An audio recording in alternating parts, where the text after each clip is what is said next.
علیکم، کیسے ہیں آپ لوگ سب؟ چلیں جی، اکارڈنگ ٹو آور رول یہ ہمارا شریعت کو لے کر ڈسکس کرنے والا ٹائم پیریڈ ہے، لیکن کل میں نے آپ کے ساتھ شریعت کے حوالے سے کچھ بھی ڈسکس نہیں کیا، اور ایک مطلب کہ ڈیلی بیسس اور ڈیلی روٹین میں ہماری اخلاقیات کے حوالے سے میں نے آپ سے ڈسکس کیا تھا، اور مجھے اس کا بہت ہی اچھا ریویو ملا ہے۔ آج میں آپ کو کچھ ہٹ کر ایک الگ سے ٹاپک کی طرف لے کے جاتی ہوں۔ آج کا ہمارا ٹاپک ہے عورت، مطلب کہ ایک عورت کیسی ہونی چاہیے۔ ایز اے مدر ہم جانتے ہیں کہ ایک عورت کو کیسا ہونا چاہیے، بہن، بیٹی ہو یا بیوی ہو، ہر روپ میں عورت کے لیے ایک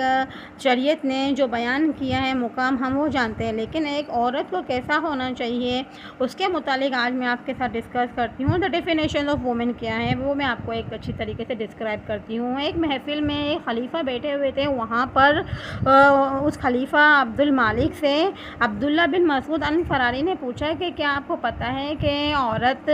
کیا ہے یا دنیا کی افضل ترین عورت کون سی ہوتی ہیں؟ تو خلیفہ عبد المالک نے انہیں اس جواب میں کہا کہ دنیا کی سب سے افضل ترین عورت وہ ہوتی ہے کہ جس کے متعلق اس کے سسرال والے کہنے لگے کہ اس نے ہمارے بیٹے پر جادو کر دیا ہے۔ اس چھوٹے سے جملے میں انہوں نے کتنی بڑی بات اپنے عورت کے لیے ڈیفینیشن کے طور پہ بیان کی کہ ایک عورت کیا ہونی چاہیے، ایک عورت کیسی ہونی چاہیے۔ انہوں نے پورا ڈسکرائب کر دیا کہ اس عورت ایسی ہونی چاہیے کہ اس کی بیٹے کی ماں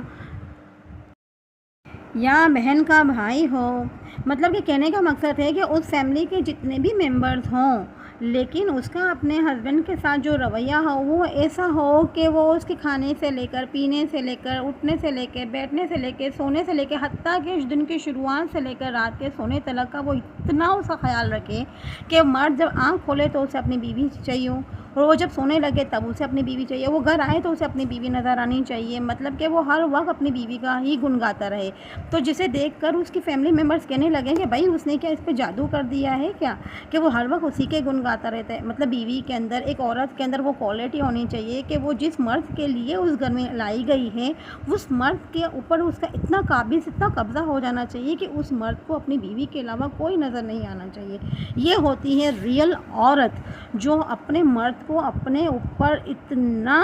انحصار کرنے پر مجبور کر دیتی ہے کہ اگر وہ جو نہ ہو تو مرد کو لگے کہ میری زندگی ختم ہے۔ اور میں چاہتی ہوں کہ میری ساری بہنیں جو میری ویڈیو کو دیکھ رہی ہیں وہ اپنی پوری کوشش کریں کہ اپنے شوہر کے ساتھ ان کے سلوک اتنے اچھا ہونا چاہیے کہ ان کے شوہر ان کے بنا، جیسے آنکھوں کے بنا اندھے ہو جاتے ہیں نا، وہ اپنی بیوی کے بنا اندھے ہو جائیں۔ میں امید کرتی ہوں کہ آپ کو سمجھ آ رہا ہوگا کہ میں آپ کو کیا بتانا چاہتی ہوں۔ میری ویڈیو کو لائک کیجیے گا، کمنٹ کیجیے گا، چینل کو سبسکرائب کیجیے گا، اور مجھے بتائیے گا کہ مجھے